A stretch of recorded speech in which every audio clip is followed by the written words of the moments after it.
I'm going to start with a story. In 1730 in India, the king of Jodhpur wanted to build a new palace, and he needed a large number of trees to be cut. Alarmed at hearing this, a group of local environmental activists went to protect the trees by throwing their arms around them. We could consider them the first ever tree huggers. Now, while this story might be known to many of us, what's often less known is what motivated these activists. They came from the Bishnoi community, a Hindu lineage founded on 29 principles of environmental care. This is just one of so many amazing examples throughout the world of religious communities stepping up to protect the environment through addressing climate change, restoring ecosystems, and protecting biodiversity. And I've had the honor and the privilege of working with many such groups in different parts of the world for environmental action.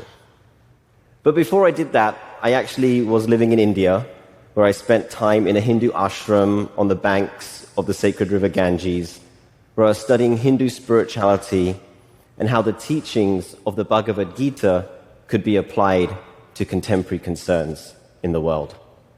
And it was through this orientation of an engaged religion and spirituality that brought me to the climate movement in 2010. And since then, I think like many of us, I have experienced the highs and the lows as we've campaigned and advocated to keep global temperature increase to 1.5 degrees. And I don't know about you, but I think right now it can feel like it's a difficult time to be working on climate change. Sometimes things just don't seem to be moving as quickly as we would like. And more often than not, unfortunately, we might be feeling scared or stuck, hopeless, or maybe even burnt out. Coming from the faith sector, I've always been interested in, are there ideas that are rooted in religion and spirituality that can support the broader environmental movement? I started looking into the history of religious and spiritual groups and started thinking that they could be some of the most enduring social movements in the history of the world. They've been able to survive through multiple generations, adapt to changing situations, reform and revive themselves when needed. They've even inspired the leaders of some of the most iconic social movements in recent history, such as Mahatma Gandhi and Martin Luther King Jr. That's why I was really happy when a friend of mine who was writing a book about Hindu approaches to pastoral care asked me to contribute a chapter. Using my previous background as a university chaplain, I developed a framework that I thought could help people suffering from climate trauma. And as I went around sharing this framework with people from different backgrounds, they told me that it really resonated with them. The framework, although initially built for climate trauma, I think can really help with something I believe we need now in the climate movement: building resiliency and keeping momentum.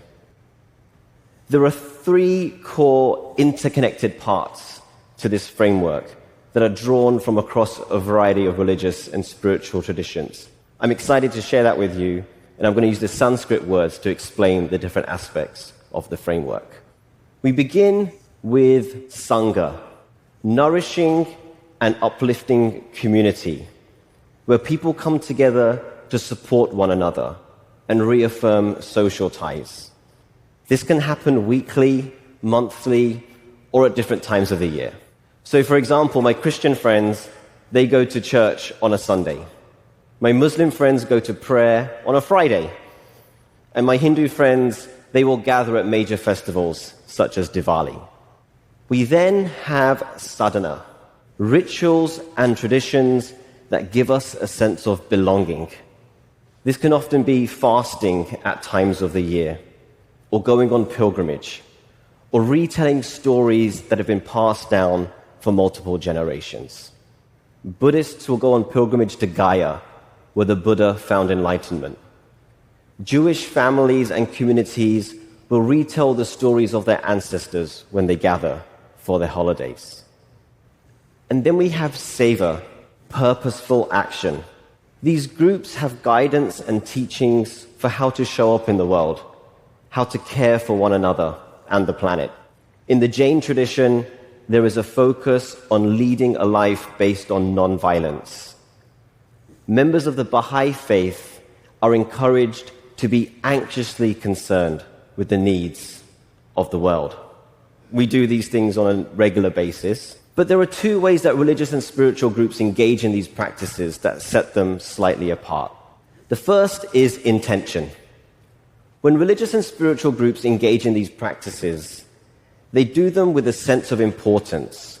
Recognize that these are core functions of what it means to be part of that group. Let's illustrate that with an example from the climate movement. Let's look at the Fridays for Future school strike. That was an example where some real focused intention yielded amazing results.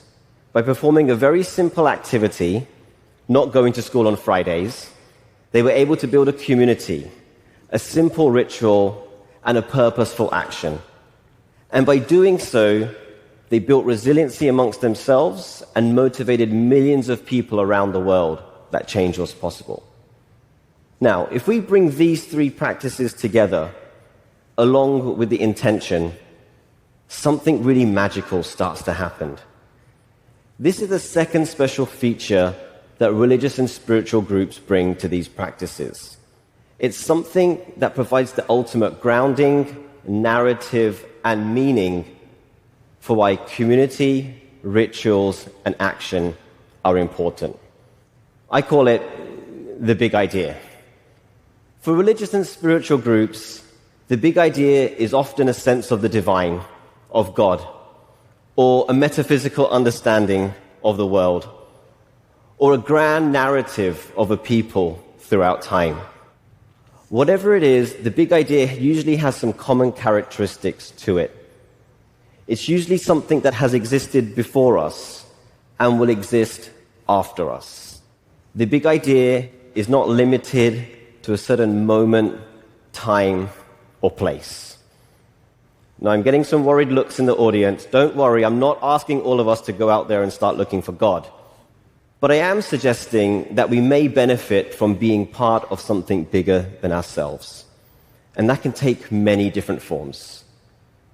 For many people I meet in the climate movement, their big idea is being part of and connected to nature and appreciating the beauty of the natural world. But it can also be a sense of connection we feel to our ancestors and the responsibility we have to future generations. It can also be a sense of wonder about the world, space, and all that exists. Or yes, the big idea could be a belief in something bigger than ourselves that we can't quite fully understand, but the presence of which we feel from time to time.